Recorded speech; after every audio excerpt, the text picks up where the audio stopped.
ఆ ప్రశ్నకు చెప్పినటువంటి సమాధానంలో యాక్చువల్గా 2014 అంటే స్టేట్ బైఫర్గేషన్ తర్వాత నుంచి ఎన్ని ఒప్పందాలు జరిగినాయి, వాటిలో ఎన్ని ఎగ్జిక్యూట్ అయినాయి, ఎన్ని పెండింగ్లో ఉన్నాయి అన్న వివరాలు చెప్పడం జరిగింది అధ్యక్ష. యాక్చువల్గా వీటిల్లో మేము అనుకున్నది ఏంటంటే లాస్ట్ 2014-19లో కానీ 19-24లో కానీ ఎలా జరిగినాయి, ఇప్పుడు ఎలా జరిగినాయి అనే క్లారిఫికేషన్ కూడా వస్తుంది అనుకున్నాం అధ్యక్ష. అయితే మొత్తం మీద మంత్రి గారు చెప్పినారు, సంతోషం. అయితే ప్రధానంగా అధ్యక్ష, ఈరోజు మన రాష్ట్రం అభివృద్ధి చెందుతూ ఉంది, చక్కగా తలసరి ఆదాయం పెరిగింది, తలసరి కొనుగోలు పెరిగింది, జిఎస్డిపి కూడా ఈ విధంగా పెరుగుతూ ఉందంటే ఆ రోజు గౌరవ రాజశేఖర రెడ్డి గారు సెజ్జలు తీసుకురావడం 2006లో విశాఖపట్నం సెజ్ కానీ, శ్రీ సిటీ సెజ్ కానీ, కృష్ణపట్నం సెజ్ కానీ, ఇవి సెజ్జలు తీసుకురావడం కానీ, ఆ తర్వాత వచ్చిన తర్వాత ఈ ట్రాన్స్పోర్టేషన్ ఇండస్ట్రీస్ పెరగాలంటే ఎప్పుడు కూడా ట్రాన్స్పోర్టేషన్ బాగుండాలి, ట్రాన్స్పోర్టేషన్లో కూడా ప్రధానంగా ఎక్స్పోర్ట్స్ ఇంపోర్ట్స్కి సంబంధించి పోర్టులు బాగుండాలని స్వాతంత్రం రాకముందు ఒక పోర్టు, తర్వాత 2 పోర్టులు ఉంటే రాజశేఖర రెడ్డి గారు ఒక 2 పోర్టులు తీసుకురావడం, జగన్మోహన్ రెడ్డి గారు ఒక 4 పోర్టులు ప్రారంభించడం, ఇట్లా అనేకమైనటువంటి రెవల్యూషనరీ చేంజెస్ అన్నీ కూడా ఆ రోజు రాజశేఖర రెడ్డి గారు కానీ, జగన్మోహన్ రెడ్డి గారు కానీ వీరిద్దరు కూడా ఇన్ఫ్రాస్ట్రక్చర్ డెవలప్ కావాలి, ఇన్ఫ్రాస్ట్రక్చర్ డెవలప్ అయినప్పుడు మాత్రమే మన రాష్ట్రానికి ప్రాజెక్టులు, పరిశ్రమలు వస్తాయి అన్న ఉద్దేశంతో వాళ్ళు చాలా ట్రెమెండస్గా మార్పులు తీసుకురావడం కూడా జరిగింది. హెల్త్ అండ్ ఎడ్యుకేషన్ కూడా బాగుండాలి, అంటే ఈ ఇండస్ట్రీస్ రావాలన్నప్పుడు వాళ్ళ పిల్లలకు సంబంధించినటువంటి హెల్త్ కానీ అలానే ఎడ్యుకేషన్ కానీ బాగుండాలని ఈ రెండింటి గురించి కూడా ప్రధానంగా విలేజ్ హెల్త్ క్లినిక్స్, పిహెచ్సిలు కానీ, అర్బన్ హెల్త్ క్లినిక్స్ కానీ, అలానే సచివాలయ వ్యవస్థ కానీ, న్యూ గవర్నమెంట్ మెడికల్ కాలేజెస్ 17 దాకా తీసుకురావడం కానీ, ఇట్లాంటి అనేకమైనటువంటి చేంజెస్ తీసుకొచ్చిన దానివల్ల ఈరోజు ప్రజల ప్రమాణాలు బాగా పెరిగినాయి, ఇండస్ట్రీస్ రావడానికి ఒక మంచి ఎన్విరాన్మెంట్ కూడా ఏర్పడింది అధ్యక్ష.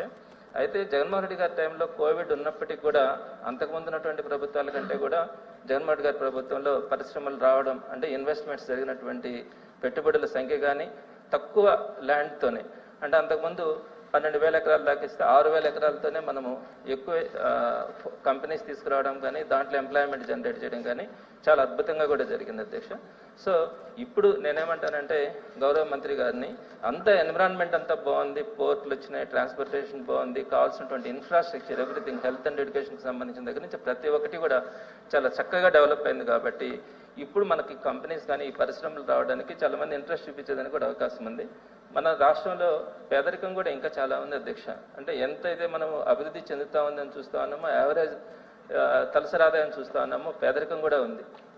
సో అది పోవాలంటే ఇంకా కూడా ఎంప్లాయ్మెంట్ జనరేషన్ పెరగాలి. ఎక్కడైతే ఇప్పుడు మనకి మొన్న కొన్ని ఒప్పందాలు అన్నారు, ఒప్పందాల గురించి కూడా కొన్ని చెప్పారు, ఇవన్నీ కూడా చర్చలు మాత్రమే జరుగుతూ ఉన్నాయి, ఒప్పందాలు అనేది ఇక్కడ ఫైనల్ కాలేదు దావోస్లో కూడా అని చెప్పి కూడా చెప్పడం జరిగింది. తప్పకుండా అక్కడ చర్చలు జరిగి ఇక్కడ ఒప్పందాలైనా పెట్టుకునైనా రాబోయే రోజుల్లో మరిన్ని కంపెనీలు రావడానికి ఒక మంచి ఇన్ఫ్రాస్ట్రక్చర్ ఉంది కాబట్టి రావాలని కోరుకుంటున్నాం. అదేవిధంగా రెండో పాయింట్ అధ్యక్ష, ఈ కంపెనీలు ఇవన్నీ వచ్చిన తర్వాత స్థానికులకి కొంత ప్రాధాన్యత కూడా ఉండాలి అధ్యక్ష. అక్కడ వాళ్ళందరూ కూడా ఆ ల్యాండ్స్ అన్నీ కూడా వాళ్ళు త్యాగం చేస్తే మనం ఈ పోర్టులు కానీ ఈ పరిశ్రమలు కానీ ఇవన్నీ ఏర్పాటు చేసుకుంటా ఉన్నాం. మరి స్థానికులైనటువంటి నిరుద్యోగులకి అవకాశం పెరగాలి. అదేవిధంగా నెక్స్ట్ పాయింట్కి వచ్చేటప్పటికి ఆ ఎంప్లాయీస్కి సంబంధించినటువంటి భద్రత గురించి కూడా ఆలోచించాలి అధ్యక్ష. పరిశ్రమలు ఇవన్నీ వస్తూ ఉన్నాయి కానీ ఎంప్లాయ్మెంట్ పెరుగుతూ ఉంది కానీ శాలరీస్ చూస్తే వారందరికీ కూడా చాలా తక్కువ శాలరీస్ ఉండడం, పని భారం అయితే ఎక్కువగా చేయించుకుంటా ఉన్నారు కానీ ఆ విషయంలో కూడా కొంత కాన్సన్ట్రేట్ చేయాలి. ఎందుకంటే మనము పరిశ్రమలు వస్తే ఉద్యోగాలు పెరుగుతాయని ఆశపెడతాం, కానీ ఇక్కడికి వచ్చేటప్పటికి ఉద్యోగాల సంఖ్య పెరుగుతూ ఉందేమో కానీ వారికి కావాల్సినటువంటి భద్రత విషయంలో మాత్రం పరిశ్రమలు కొంత కేర్ తీసుకోవట్లా. సో మినిమం శాలరీస్ ఉండడం కానీ వీటన్నిటి మీద కూడా గవర్నమెంట్ కాన్సన్ట్రేట్ చేయాలని మంత్రి గారిని నేను కోరుతా ఉన్నాను అధ్యక్ష. అరుణ్ గారు. ధన్యవాదాలు అధ్యక్ష. అధ్యక్ష, మీ ద్వారా గౌరవ మంత్రి గారిని 2 విషయాలు అడదలుచుకున్నాను అధ్యక్ష. ఒకటి అధ్యక్ష, ఈ ఇండస్ట్రియల్ పాలసీలో భాగంగా మీరు చేసుకున్న MOU